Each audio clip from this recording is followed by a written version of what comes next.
ಕಾರ್ಯಕ್ರಮದ ಅಧ್ಯಕ್ಷ ಸ್ಥಾನದ ಹೊತ್ತು, ಅಧ್ಯಕ್ಷೀಯ ಮಾತಿನ ಹೊತ್ತು ನಮ್ಮ ಜೊತೆ ಆರಂಭದ ಆ ಕ್ಷಣದಿಂದಲೂ ಕೂಡ ಪ್ರತಿಯೊಂದು ಕ್ಷಣಗಳನ್ನು ಕೂಡ ಕಣ್ತುಂಬಿಸಿಕೊಳ್ಳುತ್ತಾ ಆ ಬೆಳಕಿನಲ್ಲಿ ನಮ್ಮನ್ನು ಮಡಿಯಾಗಿಸುತ್ತಿದ್ದವರು ಶ್ರೀ 1008 ಶ್ರೀ ವಿದ್ಯಾಶ್ರೀಶತೀರ್ಥ ಮಹಾಸ್ವಾಮಿಗಳು, ಜಗದ್ಗುರು ಶ್ರೀಮನ್ಮಧ್ವಾಚಾರ್ಯ ಮೂಲ ಸಂಸ್ಥಾನ ಶ್ರೀ ರಾಜೇಂದ್ರ ತೀರ್ಥರ ಪೂರ್ವಾಧಿಮಠ ಮುನಿತ್ರಯ ಪೀಠ ಶ್ರೀ ವ್ಯಾಸರಾಜಮಠ, ಸೋಸಲೆಯ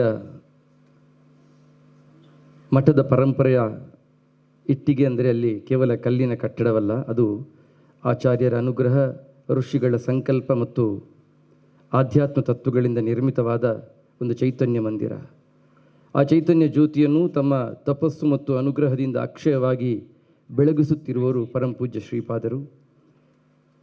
ಹಿಮಗಿರಿಯ ಶಿಖರದಂತೆ ಅಚಲವಾದ ತತ್ವನಿಷ್ಠೆ, ಗಂಗೆಯ ಪ್ರವಾಹದಂತೆ ನಿರ್ಮಲವಾದ ಕರುಣೆ, ವೇದಗಳ ಗುಡಿಯಾಗಿ ಮನುಷ್ಯಗಳ ಮುಡಿಯಾಗಿ ಹೆಕ್ಕಿಟ್ಟ ಹಲಸಿನ ತೊಳೆಗಳಂತೆ ಬಿಡಿ ಬಿಡಿಯಾಗಿ ಎಲ್ಲರ ಹೃದಯಕ್ಕೂ ಕೂಡ ತಂಪನ್ನೀಯುವಂತಹ ಅನುಗ್ರಹ ಸಂದೇಶಕ್ಕಾಗಿ ಇಲ್ಲಿಯ ಸರ್ವರ ಹೃದಯವೂ ಕೂಡ ಕಾತರಿಸುತ್ತಾ ಇದೆ. ಶ್ರೀ ಗುರುಭ್ಯೋ ನಮಃ. ಹರಿ ಓಂ. ಆಪದಾಂ ಅಪಹರ್ತಾರಂ ದಾತಾರಂ ಸರ್ವಸಂಪದಾಂ ಲೋಕಾಭಿರಾಮಂ ಶ್ರೀರಾಮಂ ಭೂಯೋ ಭೂಯೋ ನಮಾಮ್ಯಹಂ. ಆಪಾದಮೌಲ್ಯಪರ್ಯಂತಂ ಗುರುಣಾಂ ಆಕೃತಿಂ ಸ್ಮರೇತ್ ತೇನ ವಿಘ್ನಃ ಪ್ರಣಶ್ಯಂತಿ ಸಿದ್ಧ್ಯಂತಿ ಚ ಮನೋರಥಾಃ. ಸುಮಾರು 3 ಗಂಟೆಗಳ ಕಾಲ ಅವಿಚ್ಛಿನ್ನವಾಗಿ ನಡೆದ ಈ ಕಾರ್ಯಕ್ರಮ ಕೊನೆಯ ಘಟ್ಟದಲ್ಲಿದೆ. ಪ್ರಾರಂಭದಿಂದ ಹಿಡಿದು ಪ್ರಾರಂಭದಲ್ಲಿ ಸುತ್ತೂರು ಶ್ರೀಗಳವರು ವಿಶೇಷವಾಗಿ ಬನ್ನಂಜೆ ಗೋವಿಂದಾಚಾರ್ಯರು ಅವರು ಮಾಡಿದ ಸಾಧನೆಗಳು, ಅವರ ವ್ಯಕ್ತಿತ್ವವನ್ನು ಕುರಿತು ತಮ್ಮ ಮನಮುಟ್ಟುವಂತೆ ಮಾತನಾಡಿದರು. ಅನಂತರದಲ್ಲಿ ಹರಿಹರ ಪಡೆದ ಶ್ರೀಗಳು ಬನ್ನಂಜೆ ಗೋವಿಂದಾಚಾರ್ಯರ ಅವರ ಪ್ರವಚನದ ಪ್ರಭಾವ ಮತ್ತು ನಮ್ಮ ಸಮಾಜದಲ್ಲಿ ಯಾವ ಒಂದು ಸ್ಥಿತಿ ನಿರ್ಮಾಣ ಆಗಬೇಕಾಗಿದೆ, ಅದು ಹೇಗೆ ಇಂತಹ ವೇದಾಂತಿ ವಿದ್ಯೆಯ ಪ್ರಭಾವದಿಂದ ಅದು ಪುನರುಜ್ಜೀವನ ಸಾಧ್ಯವಾಗುತ್ತೆ ಅನ್ನೋ ಮಾತನಾಡಿದರು. ಇಡೀ ವಿಶ್ವದಲ್ಲಿ ಗೀತಾ ಸಂದೇಶವನ್ನು ಪ್ರಸರಿಸುವ ಒಂದು ಮಹಾಕಾರ್ಯವನ್ನು ಮಾಡತಕ್ಕಂಥ ಪುತ್ತಿಗೆ ಶ್ರೀಗಳವರು ಅವರ ಬಾಲ್ಯದಿಂದಲೂ ಉಡುಪಿಯಲ್ಲಿ ಇದ್ದು ಬನ್ನಂಜಿಯವರನ್ನು ಅವರ ವ್ಯಕ್ತಿಯ ಮಹತ್ವವನ್ನು ಅವರು ಮಾಡಿದ ಮಹಾ ಕಾರ್ಯಗಳನ್ನು ಕಣ್ಣಾರೆ ನೋಡಿದವರು, ಕೇಳಿದವರು. ಅದನ್ನು ನಾವು ಕೇಳಿದವು. ನಮ್ಮ ತರಳಬಾಳು ಸಂಸ್ಥಾನದ ಆ ಸಂಸ್ಥಾನ ಮಾಡತಕ್ಕಂಥ ಅನೇಕ ಧಾರ್ಮಿಕ ಕಾರ್ಯಕ್ರಮಗಳು, ಸಾಮಾಜಿಕ ಕಾರ್ಯಕ್ರಮಗಳು ಮತ್ತು ಶ್ರೀಗಳವರ ಒಂದು ವಿಶೇಷವಾದ ಒಂದು ವಿದ್ವತ್ತು, ಸಂಸ್ಕೃತ ಭಾಷೆಯ ಒಂದು ಮೂಲ ಸ್ತಂಭ ಅಂತ ಹೇಳಬಹುದಾದ ಪಾಣಿನೀಯ ವ್ಯಾಕರಣ ಶಾಸ್ತ್ರದ ಅದರ ಪ್ರಯೋಜನ ಎಲ್ಲ ವಿದ್ವಾಂಸರಿಗೂ ವಿದ್ಯಾರ್ಥಿಗಳಿಗೂ ಆಗುವಂತೆ ಮಾಡಿದ ಒಂದು ಮಹಾ ಕಾರ್ಯ. ಇದನ್ನೆಲ್ಲ ಕೇಳಿದ್ರು. ಅವರು ಬನ್ನಂಜೆ ಗೋವಿಂದಾಚಾರ್ಯರ ನಿಷ್ಠುರತೆ ಮತ್ತು ಪ್ರಾಮಾಣಿಕತೆ, ಅದಕ್ಕೆ ಅವರ ಮಾತುಗಳಿಂದಲೇ ನಮಗೆ ಅವರ ಪರಿಚಯ ಮಾಡಿಕೊಟ್ರು. ಶ್ರೀಮತಿ ವಿನಯಾ ಪ್ರಸಾದ್ ಅವರು ಬನ್ನಂಜಿಯವರ ಮನೆಯ ಪೂರ್ಣ ಪರಿಚಯವನ್ನು ಬಹಳ ಹಿಂದಿನಿಂದ ಪಡೆದವರು. ಆಚಾರ್ಯರ ಪ್ರವಚನಗಳಿಂದ ಹೇಗೆ ತಾವು ಪ್ರಭಾವಿತರಾಗಿದ್ದೇವೆ ಅನ್ನೋದನ್ನು ಬಹಳ ಮನಮುಟ್ಟುವಂತೆ ಹೇಳಿದರು. ನಮ್ಮ ಮುಕುಂದ್ ಅವರು ಬಹಳ ದೊಡ್ಡ ಕೆಲಸ ಮಾಡಿದ್ದಾರೆ. ಸುಮಾರು 750 ವರ್ಷಗಳಿಗೂ ಹಿಂದಿನ ತಾಳೆಗರೆಯಲ್ಲಿ ಆ ಕಾಲದ ಆಚಾರ್ಯರ ಶಿಷ್ಯರು ತಮ್ಮ ಸ್ವಂತ ಬರವಣಿಗೆಯನ್ನು ಮಾಡಿದ್ದಾರೆ. ಹಸ್ತಲಿಖಿತ ಪ್ರತಿ, ಅದರ ಸಂರಕ್ಷಣೆ ಬಹಳ ದೊಡ್ಡ ಕೆಲಸ ಅವರು ಮಾಡಿದ್ದಾರೆ.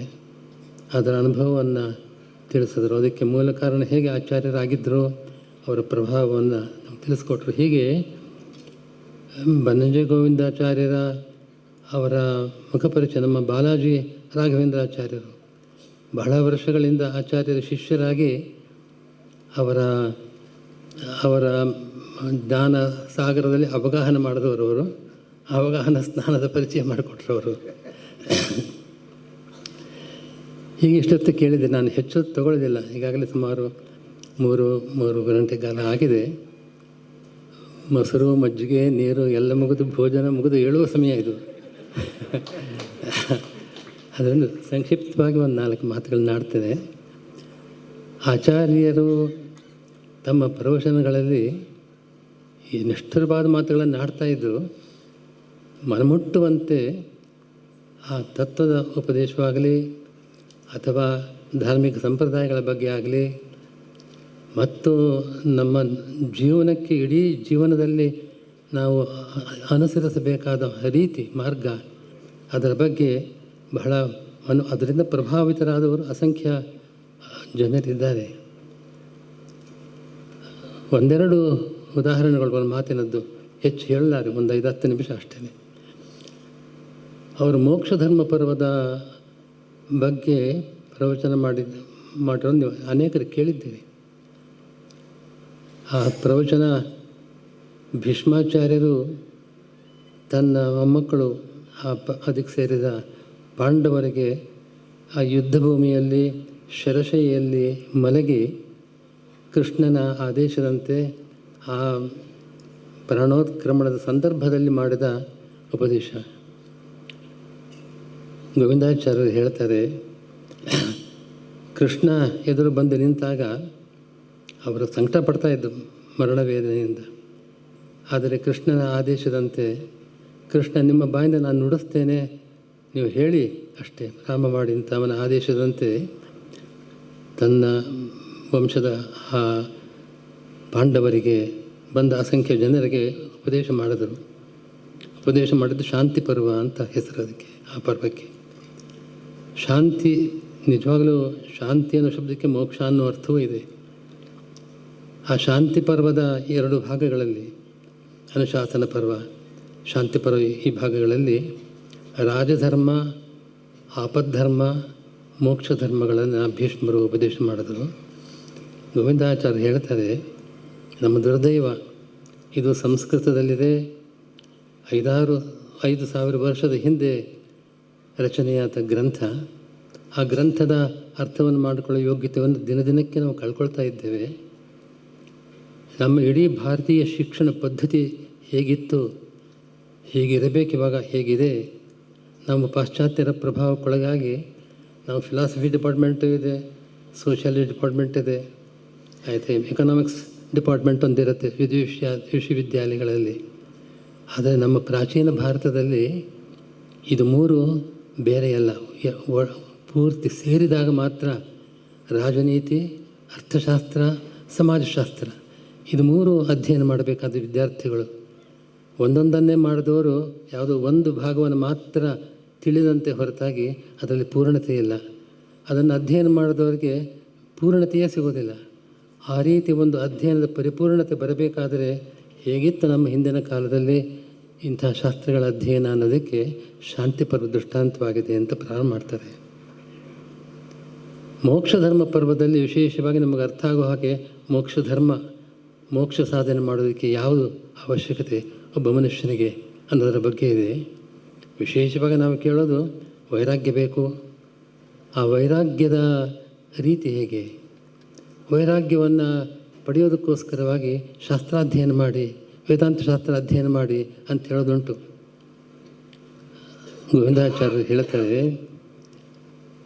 ಶಾಸ್ತ್ರಾಧ್ಯಯನ ಮಾಡೋದ್ರಿಂದ ವೈರಾಗ್ಯ ಬರೋದಿಲ್ಲ. ಬಹಳ ಹೆಚ್ಚು ಅಂತಂದರೆ ಶಾಸ್ತ್ರದಲ್ಲಿ ವೈರಾಗ್ಯ ಬಂದುಬಿಡ್ತದೆ. ಆ ಶಾಸ್ತ್ರವನ್ನು ಯಾರು ಪ್ರವಚನ ಮಾಡ್ತಾರೆ ಅವರು ಮಾಡುವ ರೀತಿ, ಅವರು ಆ ಪ್ರಮೇಯಗಳನ್ನು ತಾವು ಅನುಭವಿಸದೆ ಅದನ್ನು ಹೇಳುವ ಪ್ರಯತ್ನ ಮಾಡಿದಾಗ ಅವರು ಪಡುವ ಶ್ರಮ, ಇದನ್ನು ನೋಡಿ ಸಾಕಿ ಶಾಸ್ತ್ರ ಅನ್ನೋ ವೈರಾಗ್ಯ ಬರಬಹುದು. ಆದರೆ ವೈರಾಗ್ಯ ಬರಬೇಕಾದ್ರೆ ಏನು ಮಾಡಬೇಕು ಅನ್ನೋದನ್ನು ಭೀಷ್ಮರ ಬಾಯಿಂದ ಕೇಳಬೇಕು. ಭೀಷ್ಮರು ಹೇಳೋ ಮಾತು, ಯಥಾಚ ಪರ್ಯೇತಿ ಲೋಕತಂತ್ರಂ ಅಸಾರವತ್ ತಥಾ ವಿರಾಗೋತ್ರ ಜಾಯತೆ ನಾಟ್ಯ ಸಂಶಯ. ನಾವು ಲೋಕತಂತ್ರ, ಲೋಕದ ನಡತೆ, ಜನಗಳ ಅವರ ನಡವಳಿಕೆ, ಅವರ ಸ್ವಭಾವ, ಅವರ ಜೀವನ, ನಮ್ಮ ಆ ಜೀವನದಲ್ಲಿ ನಮ್ಮ ಪಾತ್ರ, ನಮ್ಮ ಜೀವನದಲ್ಲಿ ನಾವು ಅನುಭವಿಸುವ ಸುಖ ದುಃಖಗಳು, ಇದನ್ನು ಪರಿಯೇತಿ ಅದನ್ನು ಚೆನ್ನಾಗಿ ಒಂದು ಪರೀಕ್ಷಾಪೂರ್ವಕವಾಗಿ ಅದನ್ನು ಗಮನಿಸಬೇಕು, ಅದನ್ನು ನೋಡಬೇಕು.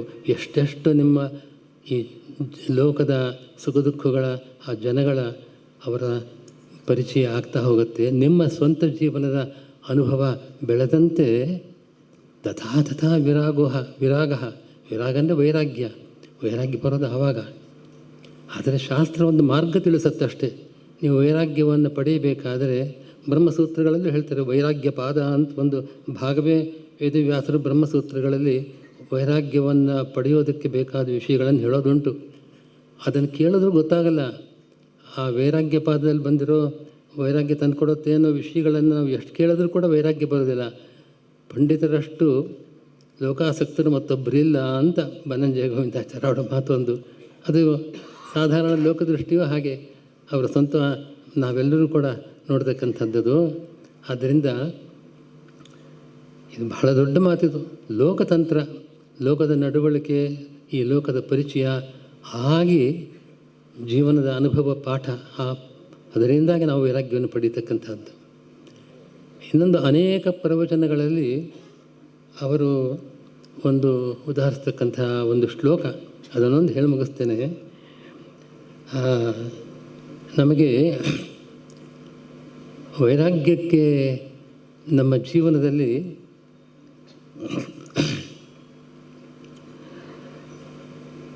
ನಾನಾ ರೀತಿಯ ಕ್ಲೇಶಗಳನ್ನು ಪಡಿತೇವೆ. ಸುಖವೂ ಆಗುತ್ತೆ, ದುಃಖವೂ ಆಗುತ್ತೆ. ಭೀಷ್ಮರು ಬಹಳ ಚೆನ್ನಾಗಿ ಈ ಸಂದರ್ಭದಲ್ಲಿ ಹೇಳೋದುಂಟು. ಅವರು ಕೂಡ ಒಂದು ದೃಷ್ಟಾಂತ ಮಾತ್ರ ಗೋವಿಂದಾಚಾರ್ಯ ಹೇಳ್ತಾರೆ. ಈ ಶ್ಲೋಕ ರಾಮಾಯಣದಲ್ಲೂ ಇದೆ. ರಾಮಾಯಣ ಮೊದಲು ಬಂದದ್ದು, ಮಹಾಭಾರತ ಮೊದಲು ಬಂದಿದ್ದು. ವೇದವ್ಯಾಸರು ರಾಮಾಯಣದಲ್ಲಿ ವಾಲ್ಮೀಕಿಗಳು ಬರೆದ ಶ್ಲೋಕವನ್ನು ತಮ್ಮ ಮಹಾಭಾರತ ಗ್ರಂಥದಲ್ಲಿ ಸೇರಿಸಿದ್ದಾರೆ. ಹೀಗೆಲ್ಲ ಪ್ರಶ್ನೆ ಮಾಡಬೇಡಿ. ಯಾಕೆಂತಂದರೆ ಅವರು ಮಹಾಪುರುಷರು, ಸರ್ವಜ್ಞರು, ಸಾಕ್ಷಾತ್ ಭಗವಂತನೇ ಆ ರೂಪದಿಂದ ಮಹಾಭಾರತ ರಚನೆ ಮಾಡಿದ್ದಾರೆ. ಆ ಶ್ಲೋಕ ನೋಡಿ ಹೇಗಿದೆ: ಯಥಾ ಕಾಷ್ಠಂಚ ಸಮೀಯಾತಾಂ ಮಹೋದತೌ ಸಮೀತ್ಯ ಚ ವ್ಯಪೇಯಾತಾಂ ತದ್ವದ್ಭೂತ ಸಮಾಗಮಃ. ನಾವೆಲ್ಲ ಜನಗಳು ಸೇರ್ತೇವೆ. ತಂದೆ ತಾಯಿಗಳು, ಗಂಡ ಹೆಂಡತಿ, ಮಕ್ಕಳು, ಬಂಧು ಬಾಂಧವರು ಎಲ್ಲರೂ ಸೇರ್ತೇವೆ ಒಂದೊಂದು ಸಂದರ್ಭದಲ್ಲಿ. ಜೀವನದಲ್ಲಿ ಇವರೆಲ್ಲರ ಸಮಾಗಮ ಆಗ್ತಾಯಿದೆ. ಅದು ಹೇಗೆ ಅಂತಂದರೆ, ಯಥಾ ಕಾಷ್ಠಂಚ ಸಮೇಯಾತಾಂ ಮಹೋದತು. ದೊಡ್ಡ ಸಾಗರ. ಆ ಸಾಗರದಲ್ಲಿ ಎಲ್ಲೋ ಒಂದು ಕಡೆಯಿಂದ ಒಂದು ಮರದ ತುಂಡು ತೆಳ್ಕೊಂಡು ಬರ್ತಾ ಇದೆ, ಇನ್ನೊಂದು ಕಡೆಯಿಂದ ಇನ್ನೊಂದು ಮರದ ತುಂಡು ತೆಳ್ಕೊಂಡು ಬರ್ತಾ ಇದೆ. ಗಾಳಿಯ ಹೊಡೆತಕ್ಕೆ, ಆ ಜಲದ ವೇಗಕ್ಕೆ ಅದು ಬಂದು ಒಟ್ಟಿಗೆ ಸೇರ್ಕೊಳ್ಳುತ್ತೆ. ಯಥಾ ಕಾಷ್ಠಂಚ ಮಹೋದತವು ಸಮೇಯಾತಾಂ. ಅದು ಎರಡೂ ಒಟ್ಟಿಗೆ ಹೋಗುತ್ತೆ. ಒಂದು ಸ್ವಲ್ಪ ದೂರ, ಸ್ವಲ್ಪ ಕಾಲ ಹೋಗುತ್ತೆ. ಅದಾಯಿತು ಆದಮೇಲೆ ಪುನಃ ಎಲ್ಲೆಲ್ಲೋ ಹೋಗುತ್ತೆ. ನಮ್ಮ ಜೀವನ ಯಾತ್ರೆಯೂ ಹಾಗೇನೆ. ನಮ್ಮ ಜೀವನ ಯಾತ್ರೆಯಲ್ಲಿ ನಾವು ಸೇರ್ತೇವೆ. ನಮ್ಮ ಬಂಧುಗಳು ಮತ್ತೊಬ್ಬರು ಎಲ್ಲೋ ಸೇರ್ತೇವೆ. ಎಷ್ಟು ಕಾಲ ಜೊತೆಗೆ ಇರ್ತೇವೋ ಗೊತ್ತಿಲ್ಲ. ಯಾವುದೋ ಒಂದು ಕಾಲದಲ್ಲಿ ಆ ಋಣಾನುಬಂಧ ಮುಗಿದಾಗ ಅದು ದೂರ ಹೋಗ್ತಾರೆ. ಹಾಗೆ ಸಮೇತ್ಯ ವ್ಯಪೇಯಾತಾಂ, ಅವರು ದಾರಿ ತಪ್ಪಿ ಬೇರೆ ಬೇರೆ ಕಡೆ ಹೋಗ್ತಾರೆ. ಹಾಗೆ ನಮ್ಮ ಜೀವನದ ರೀತಿ ಇದೆ. ಇದನ್ನು ನಾವು ಗಮನಿಸಬೇಕು. ಇದನ್ನು ಗಮನಿಸಿದಾಗ ವೈರಾಗ್ಯ ಬರುತ್ತೆ. ಆದರೆ ಅವರು ವೈರಾಗ್ಯಕ್ಕೆ ಡಿಸ್ಟ್ರಾಕ್ಷನ್ ಅನ್ನೋ ಪದವನ್ನು ಉಪಯೋಗಿಸ್ತಾರೆ. ಬನ್ನಂಜಿಯವರು ಹೇಳ್ತಾರೆ, ಅಷ್ಟು ಸರಿಯಲ್ಲ ಅಂತ ಅನಿಸ್ತದೆ. ಅಷ್ಟೇ ಸಾಲದು.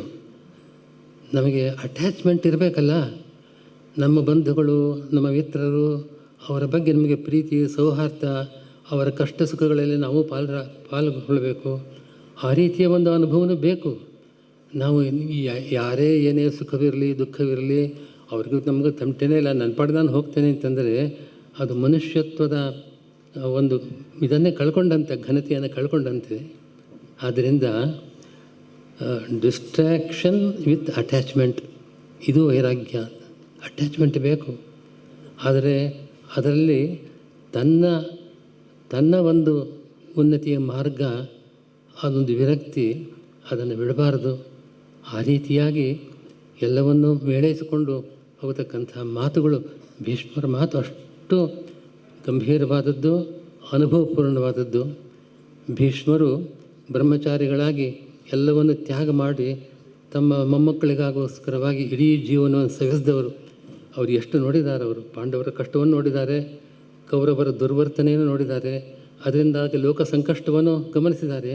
ಇದೆಲ್ಲ ನೋಡಿ ಮಾಡಿದ ಉಪದೇಶ ಇಂಥದ್ದಿದೆ ಅಂತ ಅನ್ನೋದನ್ನು ಗೋವಿಂದಾಚಾರ್ಯರ ಬಾಯಿಂದ ಕೇಳಿದಾಗ ಮನಃಪರಿಣಾಮ ಆಗದೆ ಹೋದರೆ ಪ್ರಾಯಶಃ ಆ ಮನುಷ್ಯನಿಗೆ ಮನುಷ್ಯ ಅಂತ ಅನಿಸ್ಕೊಳ್ಳೋಕ್ಕೆ ಯೋಗ್ಯತೆ ಕಡಿಮೆ ಅಂತ ಅನ್ನಿಸ್ತದೆ. ಆ ರೀತಿ ಆದದ್ದಿದೆ. ಇನ್ನು ಹೆಚ್ಚು ಹೇಳೋಕ್ಕೆ ಹೋಗೋದಿಲ್ಲ, ತುಂಬ ಹೊತ್ತಾಗಿದೆ. ನನಗೊಂದು ಋಣಾನುಬಂಧ ಇದೆ, ಗೋವಿಂದಾಚಾರ್ಯರ ಋಣಾನುಬಂಧ ಇದೆ ಅಂತ ನಾನು ಹೇಳ್ತೇನೆ. ಸುಮಾರು 65 ವರ್ಷಗಳ ಹಿಂದೆ ನಾವು ಪೇಜಾವರ ಶ್ರೀಪಾದರ, ವಿದ್ಯಾಮಾನ್ಯ ಶ್ರೀಪಾದರ ಶಿಷ್ಯರು, ನಾವು ಅವ್ರ ಹತ್ರ ಅಭ್ಯಾಸ ಮಾಡಿದವರು. ಆಗ ಉಡುಪಿಯಲ್ಲಿ ಸ್ವಲ್ಪ ಕಾಲ ಇದ್ದಾಗ ಪೇಜಾವರ ಮಠದ ಪಕ್ಕದಲ್ಲೇ ಅದಮಾರ ಮಠದ ಹಿಂಭಾಗದಲ್ಲಿ ಇವರ ತಂದೆ, ಗೋವಿಂದಾಚಾರ್ಯ ತಂದೆ, ಪಡಮನ್ನೂರು ನಾರಾಯಣಾಚಾರ್ಯರು ಅಂತ, ಪಂಡಿತ ಕೇಸರಿ ಅಂತ ಅವರು ಕರಿತಾಯಿದ್ರು. ಎಷ್ಟೋ ಜನರಿಗೆ ಬಿರುದುಗಳಿರ್ತವೆ, ಅದು ಯಾರಿಗೋ ಸಂಬಂಧಪಟ್ಟಿದ್ದನ್ನು ಅವ್ರಿಗೂ ಹೊಂದಿಸ್ಕೊಂಡಿರ್ತಾರೆ. ಆದರೆ ಇಲ್ಲಿ ಅನ್ವರ್ಥವಾದ ಆ ಕಾಲದಲ್ಲಿ ಪಂಡಿತ ಕೇಸರಿಯೇ ಅವರು ಮೈಸೂರಿನಲ್ಲಿ ಹಾನಗಲ್ಲಿ ವಿರೂಪಾಕ್ಷ ಶಾಸ್ತ್ರಿಗಳು ಅಂತಿದ್ದರು, ಮಹಾವಿದ್ವಾಂಸರ ಆ ಕಾಲದಲ್ಲಿ. ಸುಮಾರು ನಾಲ್ವಡಿ ಕೃಷ್ಣರಾಜ ಒಡೆಯರ ಕಾಲದಲ್ಲಿ ಇದ್ದವರು.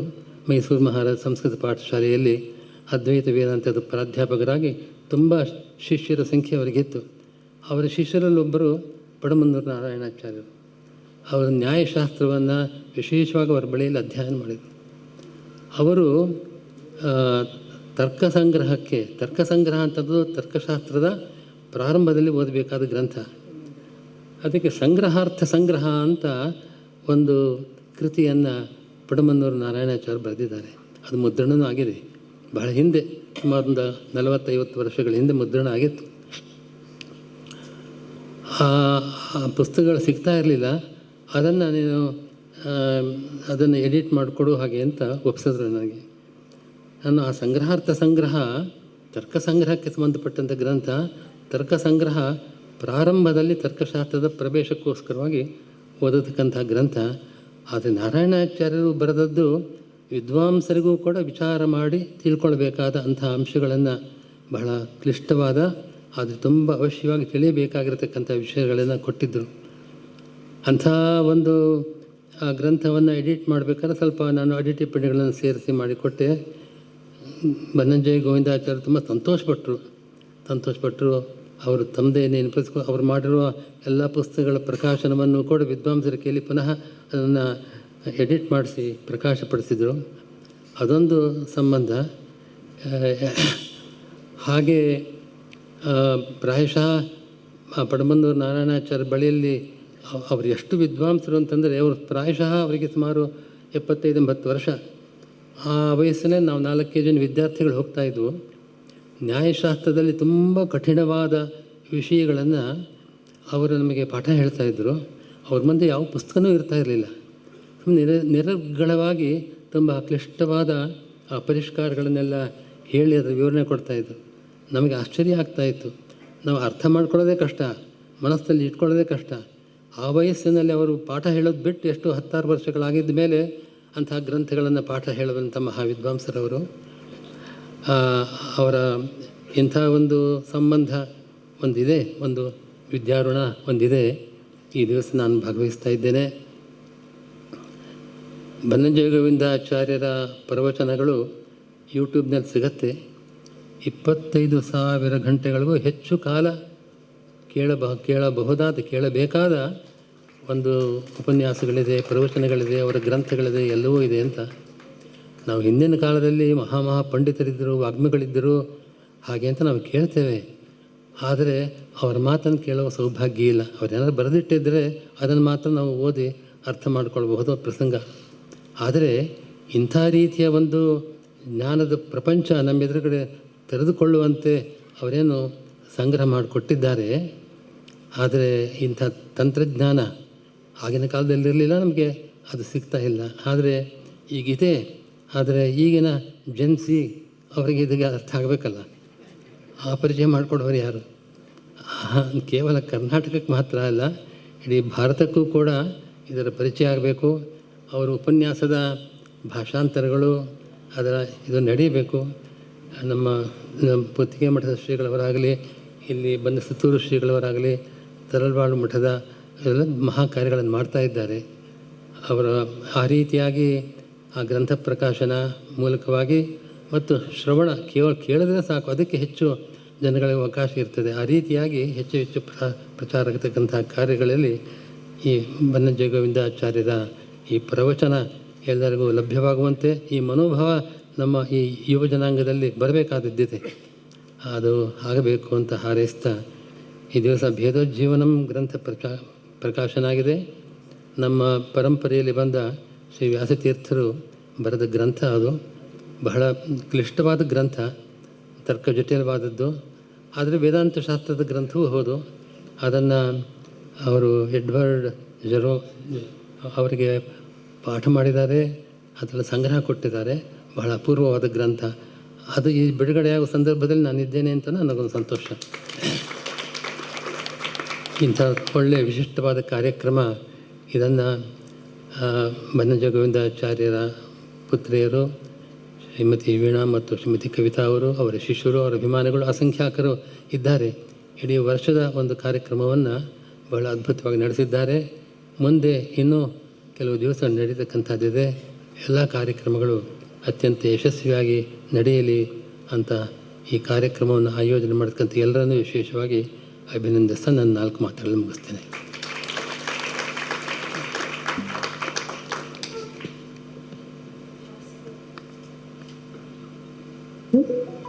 ಭಾಸ್ಕರ ನಡುನೆತ್ತಿಗೆ ಬಂದು ಬಿಸಿಲಿನ ಕಾವು ಹೊರಗಿದ್ದರೂ ಜ್ಞಾನ ಭಾಸ್ಕರರ ಪ್ರಖರತೆ ನಮ್ಮೆಲ್ಲರನ್ನ ಇನ್ನಷ್ಟು ತಂಪಾಗಿಸಿದೆಯಲ್ಲವೇ?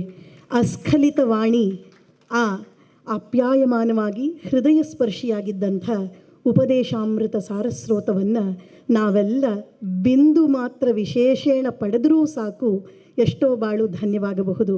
ಅಂಥ ಅನೇಕ ಮೌಲಿಕ ವಿಚಾರಗಳನ್ನು ಶ್ರೀಗಳವರು ತಿಳಿಸ್ಕೊಟ್ಟಿದ್ದಾರೆ. ಆಧುನಿಕತೆಯ ಯಾವುದೋ ಬಿಸಿಲ್ಗುದುರೆಯ ಬೆನ್ನ ಹತ್ತಿ ಓಡ್ತಾ ಇರುವಂಥ ನಾಗಾಲೋಟಕದ ಈ ಬದುಕಿನಲ್ಲೂ ಅತ್ಯಂತ ಹಿತಕರವಾದಂಥ ಅನೇಕ ಉಪದೇಶದ ಮಾತುಗಳನ್ನು ಶ್ರೀಗಳವರು ನುಡಿದಿದ್ದಾರೆ. ಅವರಿಗೆ ಪ್ರತಿಷ್ಠಾನದ ಪರವಾಗಿ, ಸಭಾ ಸರಸ್ವತಿಯ ಪರವಾಗಿ ಶತಕೋಟಿ ಪ್ರಣಾಮಗಳನ್ನು ಸಲ್ಲಿಸ್ತಾ ಇದ್ದೇವೆ.